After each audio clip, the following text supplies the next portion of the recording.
Hello and welcome to the next installation of my Michelin Mission series. Today we are down here at the Koenigsegg factory to give you an insight into, first of all, their latest hypercar, the Jesko. We're also going to be taking a look at how Koenigsegg prepare for their big launches before the Geneva Motor Show. It's also a reason why I'm wearing my sexy new Koenigsegg trousers. Let's head inside.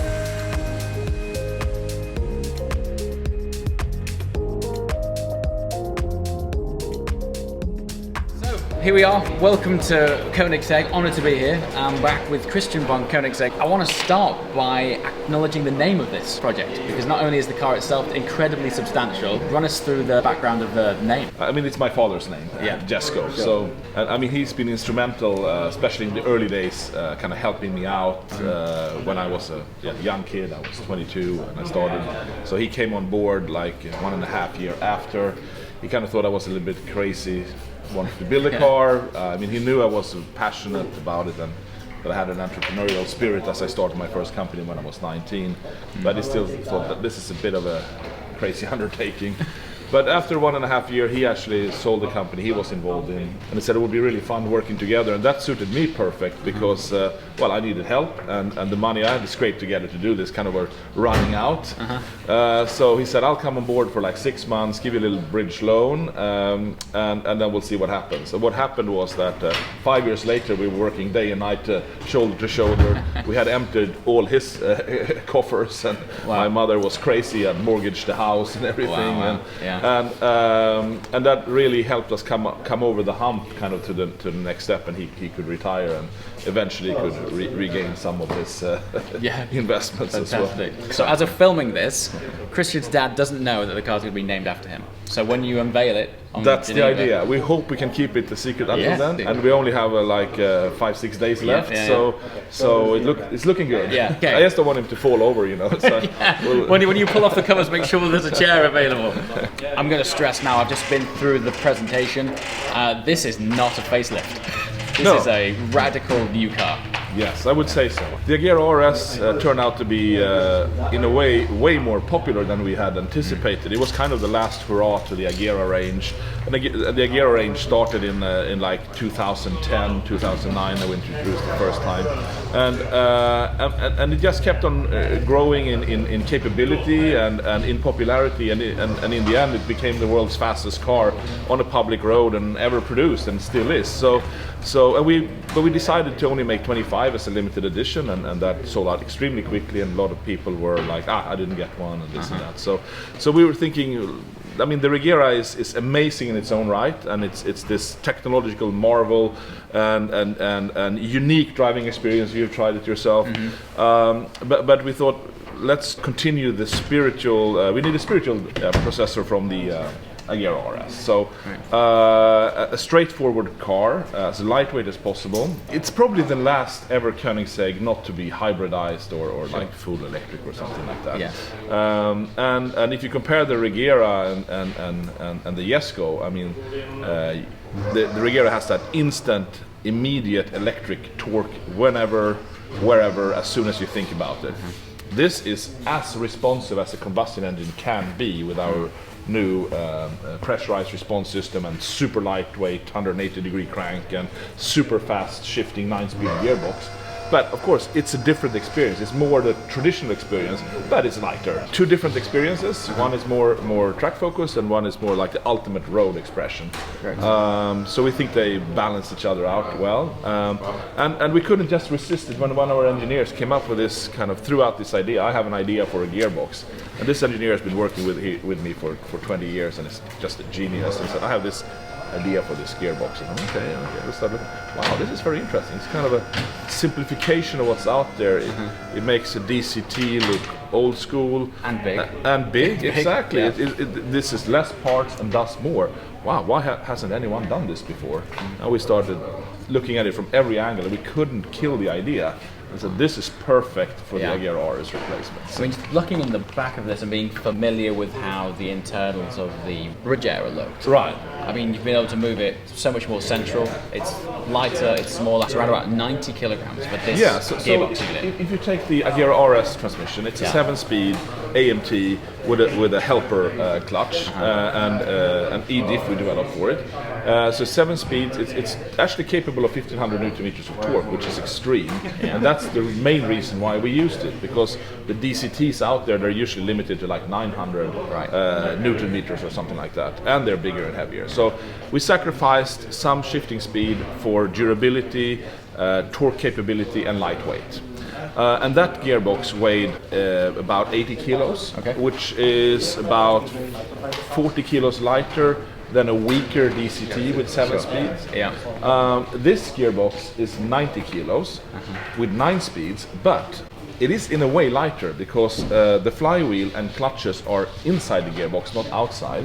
And the starter motor is also inside the gearbox. So if you take those things into account, it's probably a kilo or two lighter than the 7-speed AMT, and much, much lighter than any DCT with much less torque capability and fewer gears. How can this even be possible? Yeah, that is bonkers. So the whole principle is built on kind of the principle of a derailing system on a bicycle, where you're compounding gears. Instead of having like 2 gear sets for each gear, we're having 3 axles and fewer gears, and then we're stacking them up in 3 pairs instead of 2 pairs. And we can do that in various forms and shapes. So with fewer gears, we get more gear ratios. And with fewer gears, we can have bigger, stronger gears that are heavier in themselves and stronger, but as there are fewer, the gearbox becomes lighter and smaller. Wow. So kind of that's the Very basic cool. principle. Yeah. And so off the back of that, you've managed to develop a function in the car where you can access maximum performance. Exactly. So this is the first time we have a gear lever in a robotized gearbox. We always thought it's enough with the paddles because you can go neutral, reverse, drive, everything with the paddles. You don't need anything on the center console like many other cars have. But here we felt a need because if you're driving on a racetrack, you would normally want to go through the gears when you're engine braking into the corner, accelerating out of the corner. You want to use the perfect rev range all the time and engine brake. So for that purpose, there is no real need to jump gears. But if you're cruising along the highway or something like that, you're in 9th gear, you're at 70 miles per hour, 1200 RPM, and this fast car is coming up against you or something. Then we have, you can shift up and down like you would expect with the gear level, 1 gear at a time. But then you have like an extra notch if you push hard, up or down, where the transmission controller calculates how big of a gear jump can I do right now without over revving or just killing the engine for too low RPM. And then it does that shift as quickly as to the next gear. So you can jump from 9th gear to 3rd gear, bam, like that.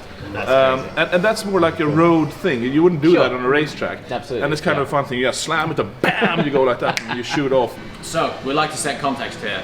So we've got opened up the engine bay, and this is what the gearbox looks like. I'm still wrapping my head around this is the gearbox. It's tiny. It's kind of tiny. It's really tiny, not kind of tiny, it's really small. So normally you would have a flywheel and clutch between the engine and gearbox, but as the clutches are integrated into the transmission and kind of replaces the synchronizations, there is actually nothing there, and the flywheel effects more or less comes from the gears in the gearbox. So when you're in neutral and you're revving the engine with this super light crankshaft, you have virtually no flywheel. It's like an insane Formula 1 engine sound. But as soon as you connect everything, it settles down a little bit.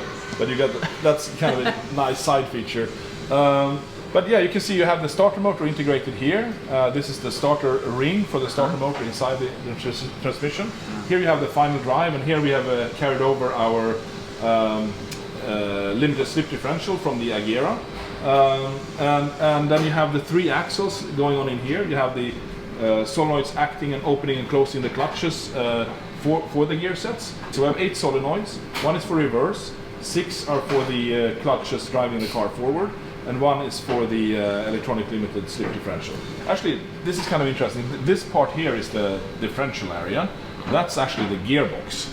And we have 2 different oiling systems, because when you have a crown wheel and pinion, like you can sort of envision it's here, you want slightly different oil characteristics than the gears and the clutches, especially when you have integrated clutches. So these clutch discs will slightly wear over time and create a little bit of debris.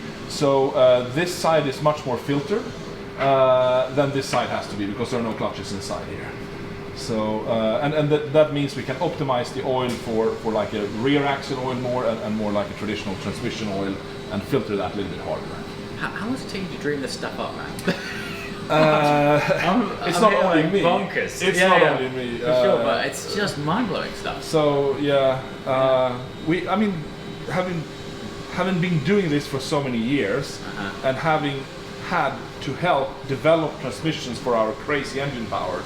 I mean, we've always challenged the transmission manufacturers with our needs, and we've blown up a lot of transmissions in that process, and had to help to figure out the solutions. So we knew a little bit more about transmissions than we wanted to. Sure. And then we could use that experience to create this. This is entirely your own. It's entirely our own design, made. Absolutely. Everything. Yeah. Well, our own in the sense of Koenigsegg, not me personally. Yeah, absolutely. I've been part of it, but but I mean designed by Koenigsegg. Absolutely, in-house. I'll show you upstairs where we do it. So. I mean, this is a whole industry in itself. Just this kind thing. of. Yeah, kind of. Right. You can imagine. I mean, if you don't need 1,500 newton meters of torque. I mean, it's small for that. But if you're happy with 500-600 newton meters, I mean, it could be super tiny and super light. And that's interesting. And I kind of see this as the successor of the DCT. I don't see any big advantage of the DCT when it's heavier and can do less. Yeah, I mean, if this was a DCT, it'd be almost to where this exhaust is. Right, Right? Yeah. I mean, really, it's insane. It's really, really cool. And it's about compounding gears and removing things we don't need by adding things that do more. That's the kind of philosophy. Can you just sell this to the rest of the industry, please? Because this is wicked. If they're interested, we're happy to help out. Yeah, cool. I'm sure they want to see it working first. Yeah, I'm sure.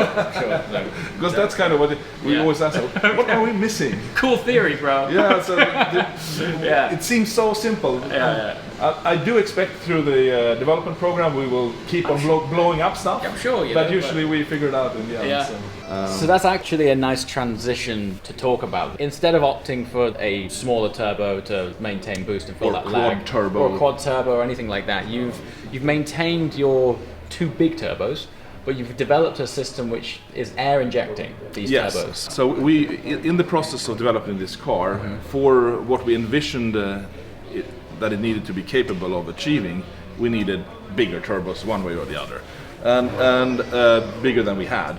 And we investigated quad turbos and dual stage turbos or triple turbos and all this. And every solution seemed clumsy and heavy and difficult to package, and a lot of components and so on. So we thought to ourselves, what is the minimal packaging and weight we can have to achieve good response and a lot of a boost with a lot of flow at high RPM? And after a lot of simulation and thinking, we came up with this idea, which is an evolution of what other people have tried before. For example, in Volvo diesel cars, you have an air injection system into the exhaust to spool up a quite small turbo. They have around 12 bar and a small tank. We have a big carbon fiber tank sitting at the back of the car with 20 bar, 20 liter, 20 bar, quite high pressure. And we have figured out ways of optimally injecting this into a big turbo setup. So and the thing with the big turbo is not only you have the inertia that you need to overcome, so that we can do very efficiently. So it just spools up like it's a tiny turbo by basically blowing at it. But a big turbo also has a problem of creating high pressure at low flows, at low engine RPMs, because it's more open. It kind of leaks around the blades more. So we're also using the air to seal off the turbo, so a big turbo can create higher pressure at lower flows than it normally can. That's bonkers, man. And the carbon fiber tank of 20 liters is only like 2 kilos, and then there's a small electrical pump, a few valves, and a few hoses and nozzles. So the weight compared to any other way of obtaining this characteristic is minimal. Engine, also not a facelift. You've gone for a flat plane crank. Yeah, so first of all, I mean, we're running into seriously difficult emission regulations. So we had to redesign the cylinder heads from the ground up, for example. So we have a tumble valve in the intake port to make sure at low RPM and at cold start we get much more turbulence in the engine for better emission control at cold start, so we can meet these much higher emission regulations. We also made the cylinder head while we were at it lighter and stiffer, and integrated a secondary air system where we blow air into the exhaust to preheat the catalytic converter at cold start. And there we could piggyback off of our turbo boost system, because we already had pressurized air on board. Sure. So combining those two functions, it made it even lighter than having that and some other kind of turbo boost system. And then we have an electrically heated catalytic converter, so we can actually comply with all the regulations we see up until 2026. Wow. With this kind of combustion engine technology. So that's one thing. But from a performance perspective, we just spoke about the turbo system, of course. But then we have a completely new crankshaft, what we believe to be the world's lightest production V8 crankshaft at around 12 kilos. And the advantage of the 180-degree crankshaft is that it's lighter, so it's smooth. Well, the engine is more responsive, and you get more even pulsations for the exhaust, so the turbos are run a little bit more optimally. So it's about 40 horsepower free without any more stress to be had, which is a nice little bonus. And so what does this result in? Well, it results in a lighter engine, of course. It's about 15 kilos lighter overall, with the cylinder heads and the crank and the new connecting rods and pistons. We're up to 1280 horsepower on a regular 95 octane pump fuel, and in the US that means 91 octane. And on E85 we're up to 1600 horsepower. If you ever would need that. 1600 horsepower. Wow. Yes. There we have some great support from Michelin. The way our cars can put down power is just unique. And it has to do with our very long wishbones, our triplex suspension, and that we allow the car to squat a little bit during acceleration and out of the corners, so you can really sink that power into the ground. But in terms of tyres, again, similar to the Rig era, these are tyres you can just order. They're not like a bespoke exactly. platform or anything. No, it's incredible that you're able to get that performance out of something like that. Exactly. We've been working with Michelin since we started production, and from time to time they have specially developed tires for us, but then they have put that into their original assortment, so you can just buy it over the shelf. And sometimes we've found tires that are suitable as they are, and we didn't have to do anything special. And in this case, that's what happened, as they had this Cup 2Rs from the GT2 RS. Yeah, I mean, in the past you set a public road land speed record, Cup 2s, right? Right, yes, yeah, exactly. They were standard Cup 2s, yeah. And they, I mean, when we went there to Nevada, Michelin was, I mean, we did a lot of pre-testing. We spun the tires and wheels up here to 510 kilometers per hour with everything inside, the wheel speed, pressure sensor, and Michelin did a lot of testing in their aeroplane test rigs for wheels, because nothing else was fast enough. So we had a lot of confidence, but still Michelin said from their kind of previous experience that you probably have to change tire every other run, because they will heat up and so much friction. Exactly. And we put in infrared sensors in the car to scan the tires while driving to check the temperature. And it was less than half than expected.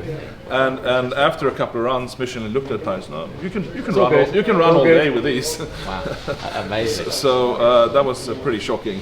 So on this car, am I right in thinking that you've added a similar triplex setup in the front? Yeah. So because of the exactly. Now downforce? I see the triplex in the rear is out, but for this car we have a slightly different need. As the downforce is over 880 kilos at 250 kilometers per hour, and 1,000 kilo at 270 kilometers per hour in track mode. We need to basically have a very progressive spring ratio setup and a very advanced damping system that changes damping characteristics for these different modes. Basically, from normal to track, we're more than doubling the downforce. And how do you make a suspension system that behaves good in both conditions? So we're basically putting a triplex here in the front as well for the first time, but we're also adding a helper spring and a track spring that comes into play when you're lower, and a hydraulic lifting system, and active bump and rebound damping. In one unit? Yes. And then you have the normal dampers down below, which also have active bump and rebound and ride height. And the same setup goes in the rear. So instead of just having a passive triplex damper, it's an active track spring, active bump and rebound as well, to keep the car level with these massive amounts of downforce without being too stiff. what this means, this is the track-focused version of the Jesko, but what that means is we can't slip in the roof here anymore, and there is actually a big air scoop here going out through the bonnet, which gives a lot of downforce and cooling. Right. But we're making a lower drag version as well. Okay. Where we don't need this system to hold the car up because it's lower downforce and lower drag. Right. And then we can still store the roof, and it's still, I mean, we're still talking 300-400 kilos of downforce. So, and the rest of the car, apart from the aero, will be the same. So it will still be an amazing track car. But in that car, we're putting in the option of having like memory seats and a few more creature comforts. And theoretically, with that aero package, the car can do over 300 miles per hour. Let's talk about this wing. Yes, yes. It is huge, and I think it's kind of a nice, simple shape to it. And so why is it so curved? Two reasons. There are regulations for road cars that are different from different markets, and we're complying with world market regulations. So this is a car homologated for US, Europe, Asia, Middle East, everywhere. We have smart airbags, we have everything on board. Right. And actually that's, when comparing kind of lap times and so on, that's the kind of cars we should be compared to. Sure. And we believe this car will be the fastest worldwide homologated car on big tracks like Silverstone or Nürburgring or Spa. Wow. There will be probably some other cars like, for example, the Valkyrie that will be faster, but as far as I'm aware, it doesn't have like worldwide homologation. Right. Okay. Which makes our car heavier because we need to have 4 airbags, we need more crash elements and these things. Yeah. So one should compare apples to apples when it comes to those things from our point of view. Sure. But so it also meant we're not allowed to stick the wing out outside of the car. So it had to kind of follow the curvature of the car. So that's why it's bent. That doesn't give any more downforce, that shape. It's just we have to follow that shape. Sure. But there is an advantage. And since the wing is not allowed to be wider than this, when you bend it, you actually get more wing surface for the width. Greater surface area. Exactly. So there is an upside anyway. And I also love how every one of your components has a reason, there's a story, or even when you've developed something for one reason, then you end up finding like 3 benefits. I mean, that's always the fun hunt for things. I mean, how do you make a car lighter or more interesting or / better, whatever? It's finding those opportunities along the way. Hey, let's combine these 2 things and throw this away. Sure. Hey, do we really need this? Or can we drill a hole here to make it lighter? Or, we bend it and we can have this extra shape here. Yeah. Those things is what makes the car do what it can do in the end. And that's what I'm excited about, like finding those little extra opportunities beyond the obvious. So we pioneered the carbon fiber wheel for a production car in 2011. And our, let's say, competitors or fellow sports car manufacturers, they said, hey, you can't do that. We kind of tried that 10 years ago, it didn't work, and this and that. And then I said, well, we've tried this now for 3 years on racetracks and came up with the special curing process and special epoxies to take the heat and this and that, so it works. And they were very, very skeptical. Now they all do it. Cool. 7-8 years later. Yeah. But they still don't do it our way. We're the only ones who have this hollow core technology, so it's all empty inside here, and we have a patent for that. 13-inch wide, weighs 7.4 kilos. So you can pick it up and see it's crazy. And it's the lightest wheel we've ever made. It's absurd. Regardless of size, and that has to do with the design. So the front wheels are 5.9 and this is 7.4. I know it's really hard to convey things like weight on video. Right. But if any of you guys have picked up an alloy wheel before, you're not doing that in a hurry. That's unbelievable. It is. Wow. And what is also quite interesting is we're the only ones who make carbon fiber wheels with no metal inserts. If you look around here, you find no metal. It's just pure carbon. It's just pure hollow carbon. You can see through there, you can see the hollowness inside the spoke. And it's just carbon. It's very interesting being here pre-Geneva. Talk us through how the body panels go on the car, because exactly. you've got this interesting new sort of seal, right? So we normally have huge clamshells on all our cars up until now, and this still has a very big clamshell in the rear, even though it's slightly smaller. But these things are very cumbersome to handle in production, and if you have a damage, you kind of damage the whole part which can be the whole rear of the car. It's very expensive to repair, and we thought, is there a kind of a more clever way of doing this? And we managed to get away with one part, as this quarter panel, it reaches all the way to the center, and there's a split here.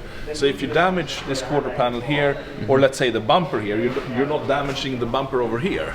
Sure. It's a separate part, and these are more like human-sized parts to handle in a manual production than these enormous big things you might. Piece clamps. Exactly.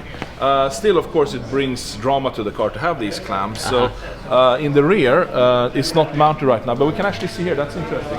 This is half of the rear clamp. It's also split in two. Yeah.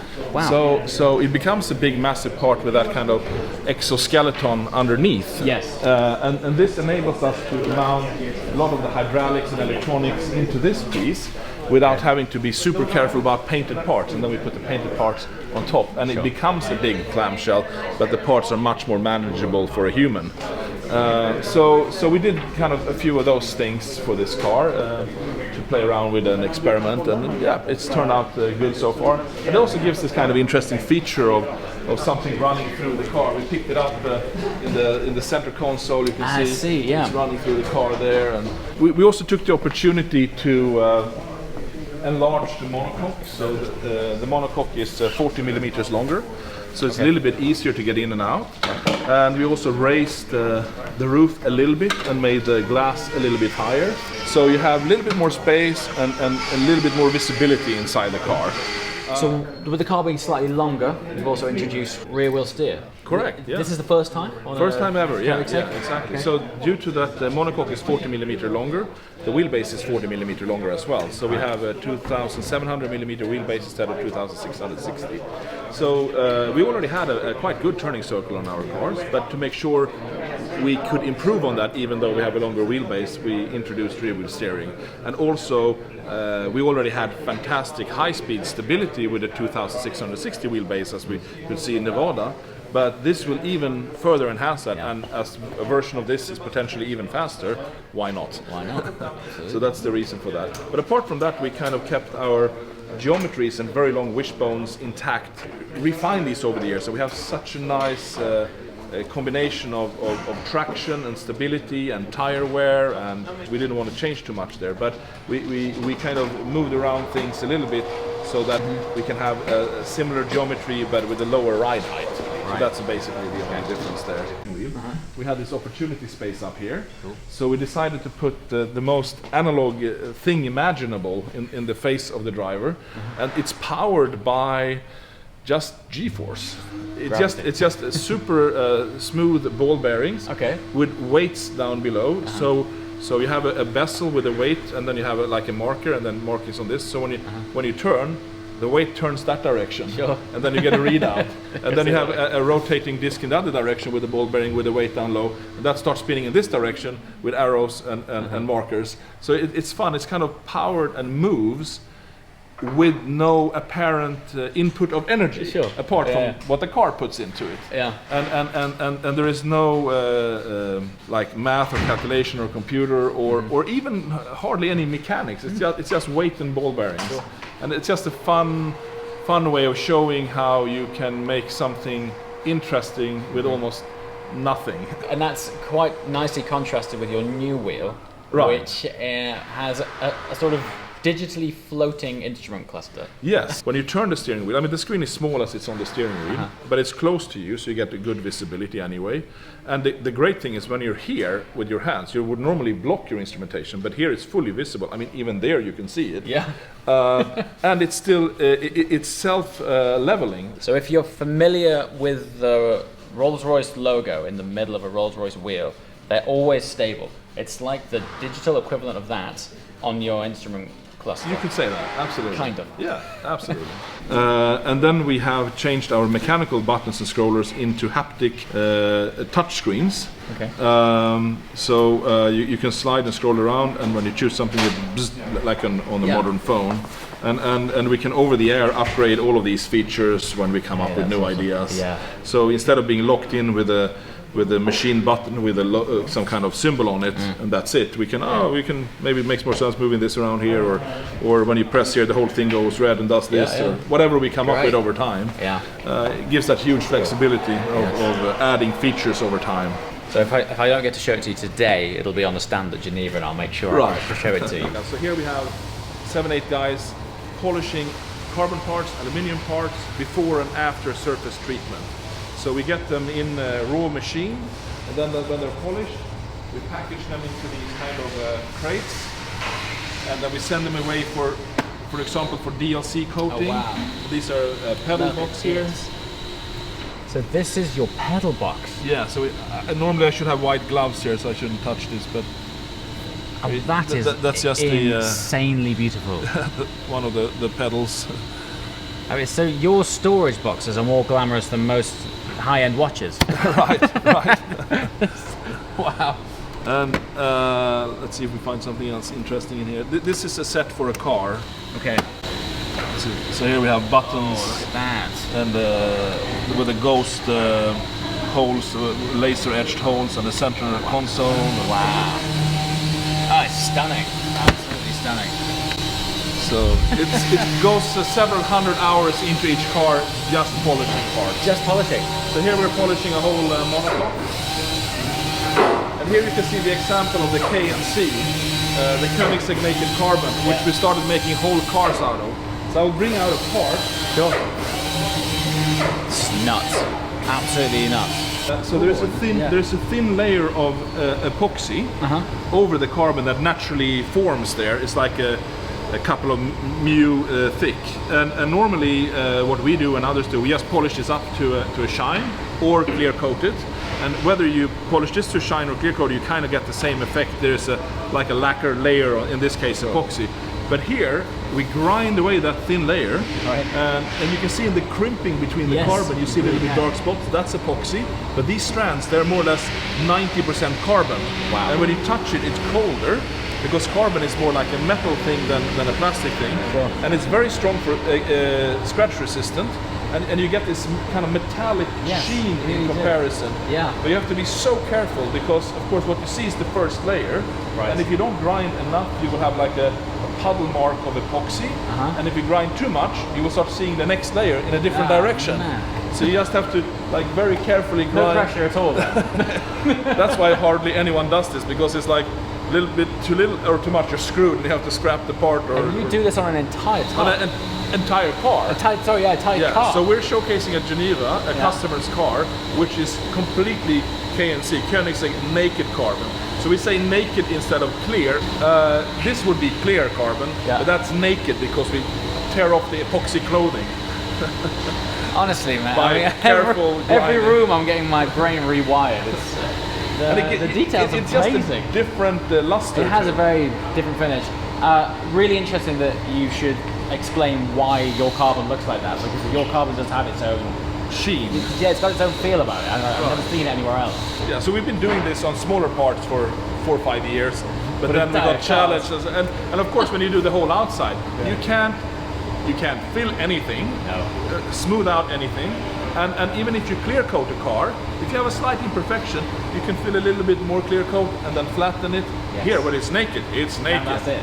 And it means that if you look like along the bodywork, you might see a tiny little ripple somewhere, like a little ripple. But when you think about it, that's just straight out of the tool and nothing can be done to it. It's kind of even more amazing only with a tiny little ripple. Yeah.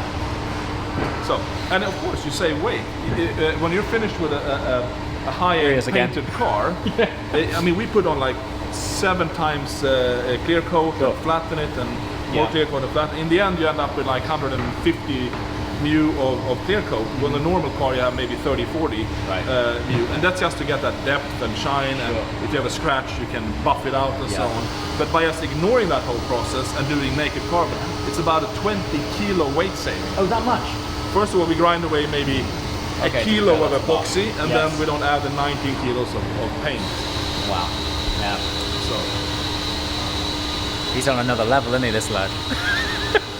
And here we can see this is an early prototype Agera, the first carbon fiber wheel we made. And here you can see the cut through This is just an ugly sample, but you can see a cut through of the hollowness. And here you have the central hollow spokes. and you can see the layup of the fibers and how it's thick here and it goes thinner, goes a little bit thicker, very thin, thicker here, thinner and thicker. So you optimize it throughout the shape in a hollow way as well.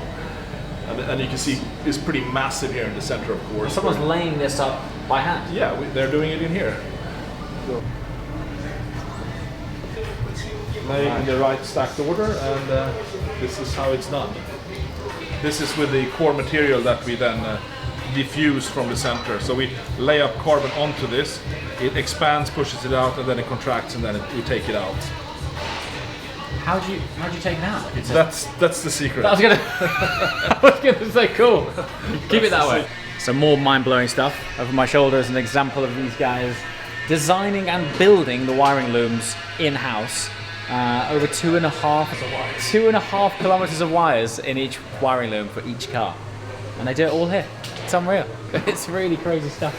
So as I mentioned at the beginning, a really unique look at Koenigsegg getting prepped for the Geneva show.